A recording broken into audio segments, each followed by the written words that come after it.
All right, everyone. Thank you for joining us for the second segment of our True Talk Thursday podcast. We're going to continue the conversation with Maria and Anthony. But don't forget, if you like what you hear and want to learn more about everything relating to education, then please subscribe below or tune in next week live at 7 p.m. Thank you. We were talking, Anthony, about how this particular moment in time that it's provided us the I don't know the impetus to start thinking differently, not only with education, like you said, but even in all the facets of industries, right? And you give the concept of the 24/7, and that concept has been really hanging out for quite some time when we became a global economy. You know, and I know that there are folks wherever they're located in the US, they're conducting business in other countries at their time. And so there's just a different way of navigating, quote, the workforce. And there's always been this disconnect to some degree about, our purview is education. And then once they graduate, hey, good luck to you. When in fact, don't you think that it's about time that not only do we work together, but we think collectively about that continuum from cradle to career? We talk about it, but we don't really take a hard look at what that means, in the fact that we don't even know if our kids do make it into college, if that's the route that they want to take, or if they go into an industry, if that's the route they choose to take, how successful are they?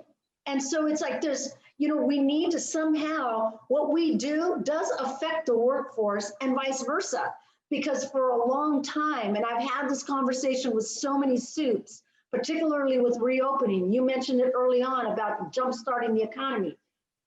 We've got people who are essential workers, and so their kids need to be in school because for a long time, school has been equated as childcare. And so there's this whole rethinking that has provided us during this pause, right? So what are your thoughts around that? And what do you see how that is going to help shape some of the ideas that you're sharing? Well, I think the best way to think about some of this stuff is just looking at the macro level trends across the country, right? So some of the obvious ones that we've seen is in places like San Francisco and New York, we hear about people leaving the city and moving into the country, right, to get more land and stuff. And that's that's a cycle in the country that we go through, where people move to the burbs and then come back into the city. And right now we're in that cycle where people are starting to leave the city. The other important thing, I think, is companies, right? So a lot of the companies in Silicon Valley, for example, like you might have heard of Oracle and Hewlett Packard, they moved from Silicon Valley, where it's been really expensive for them, to Austin. And so now they're moving into places that have not sufficient infrastructure, and need to, like, they're going to need to build that infrastructure around those like new corporations to support the workforce. Then there's an increased trend towards these companies saying, well, you know what, we learned that by not having everybody come in, we could save a ton of money. And so, because we don't have to feed you, and we don't have to have these buildings, and we don't have to have high-speed internet and all these things. And so it's like, hey, it'd be cool if you could work from home. And so now, like a lot of companies like Netflix and I think PayPal and stuff, they're like, you guys could just work from home going forward. And so they're shutting down the buildings. So what does that do? Is like it changes the small businesses that relied on those towers to actually provide customers, right? So there's a kind of a dynamic that's going to change in the cities. Also, I could see maybe some of the urban centers where the school districts are going to lose students to the burbs, right? So maybe the suburban school districts are going to get more students, and students in the cities are going to have less. And that's happening in San Francisco, where so many families move to Lake Tahoe for some reason. And those schools are getting overpopulated, and they didn't have the infrastructure. the good news is that there's, greater demand, and, those schools are often hanging by the thread in terms of just number of students and stuff like that for budgeting. So I think understanding that allows people, the school systems, to start to think like, okay, how are those behaviors going to change? And I know I'm working with some districts just outside of New York, and a lot of people from Brooklyn are moving to this kind of rural community. And all of a sudden, social justice is like top of mind, equity is top of mind, inclusion's top of mind. And like these conversations are very new to that community all of a sudden. And so you're starting to see kind of mental shifts happening and conflict in some ways, where people are just struggling to have those conversations because they don't do it with people that are really used to having those conversations. And the gap is very prevalent and big in those types of communities. And so we're going to see, I think in some ways, unfortunately, a little bit more tension in some of these areas. Yeah, and that's a good point, because we talk about, again, throwing out the word equity and having the conversations around, and you need to assess whether you're, quote, ready to have that conversation. It's like, really? It's, so everything comes back to the culture and the shift in a culture. The minute you hold up a mirror and the conversation gets a little tense, they're like, we don't want to look anymore. I think we just need to take a break on this, and let's not stir the pot, if you will. And it's through the grappling. It's like any kind of learning. As teachers, we know that it's so quick to be able to give an answer, but if you leave that child on the precipice of finding the answer for themselves, that's the hook. That's where we want them to be able to take them, right? So it's no different there, but oftentimes, because we're adults, we have, the capacity to pull back rather than to lean in. So I'm really, really glad that you brought that up. So, thinking about these predictions in school districts, we have some really behemoth, is what I like to use the term, school districts in some parts of our country. Do you have any predictions where are we going to continue with these massive, geographical spaces of districts where we just haven't seen change? And I don't mean change for change's sake, but I'm talking about being able to improve at a much more rapid pace for student success. Do you see anything coming down the pike, or is that even still further out? Man, I don't know. That's like a combination of like a prediction and a hope. Like the prediction is right.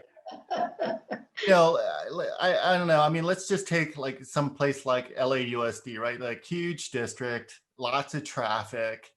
And I remember like when they used to have principal meetings, right? Principals need to drive like 2 hours one way to a meeting for an hour meeting, and then drive 2 hours back to their buildings. So that was like a 5+ hour endeavor.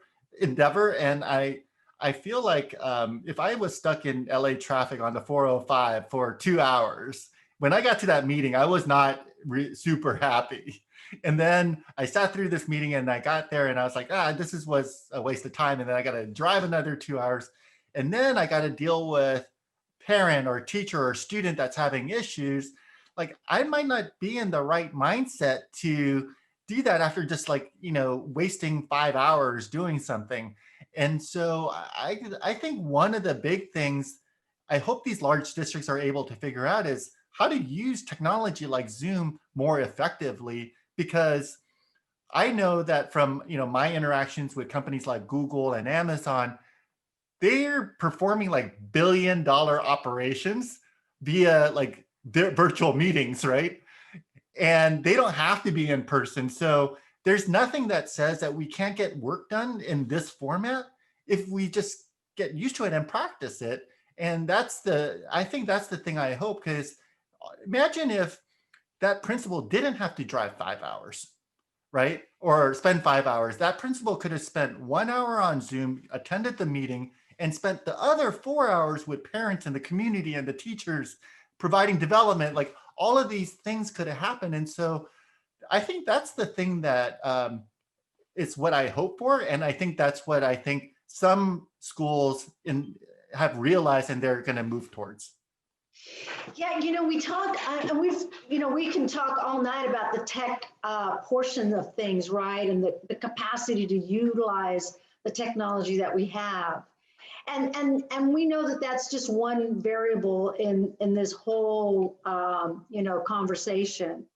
I want to shift gears a little bit and talk about the social emotional well-being of students and the impact that just changing from an in-person face-to-face connection to a sometimes wonky internet connection.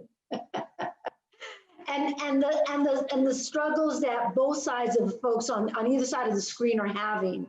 And before you answer that, I want to share something that I just heard on Monday that I just think you're going to get tickled by. In last March, you know how I still have close ties with Puerto Rico, and so they were sharing with me on Monday that one of the teachers out, he's a fourth grade teacher. Last March, Puerto Rico came out and said, we are not going back to school for 18 months until there's a vaccine. Do you remember you and I having that conversation? Yeah, we talked about it and we were like, OMG, right? Yeah, I remember that. And we were like, that's, they came out and said it right then and there. And so now having these conversations with them about, so how's it going? And they said, we're still online. But this is where the teacher said, I've got fourth graders and the kids are so savvy that they've gotten so used to doing it that as they're talking, like they had to have had conversation offline, because one of the kids was pretending like he was answering a question and then froze. Totally pretended. And the other kids were just like, he's frozen, but they were like laughing under their breath about it, right? And then the teacher was like, well, wait, let's just wait. He'll finish his answer, but that kind of thing. And then the kid couldn't hold the freeze any longer and would just bust out laughing. And then another kid was, I got a question. And then another one, I got a question. It was like so orchestrated where he was like, you guys win.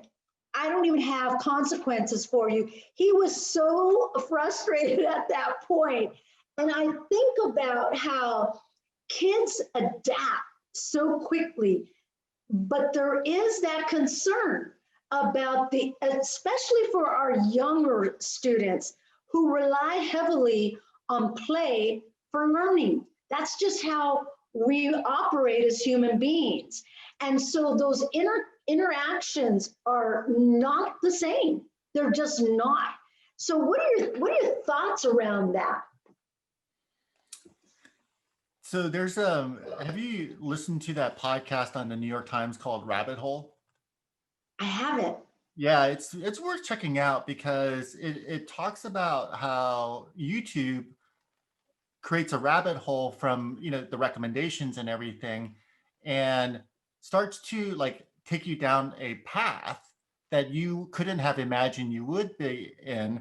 And in fact, the lady that got shot yesterday at the Capitol, she got caught up in some of the conspiracy theory things online. And so when you think about how people can get convinced by repetition of information, because right now on the internet, you could like find the response that you want for whatever you want, right? Like, yeah. And so I think just going back to one of the things you asked about is like, what do we need to teach? And I do think that one of the things that we're missing is, I remember when I went to school, like I had like in the books, we had to be like, is that real? And we had to like do the footnotes and we had to reference check all of that stuff. And so right now there's no kind of training around that around the internet. And so you could create your own beliefs just by following the internet, and it takes you down a rabbit hole. And then there are very compelling arguments around it. And so it changes your belief system. And I think part of the reason we have this polarization in the country right now is because of the internet, right? Yeah. And we know that for a fact, actually. Yeah. And so it's not actually just the responsibility of the tech companies, but it's the responsibility of our education system in how do we help students analyze and understand and have deep thinking and reflection. And with that comes social and emotional learning.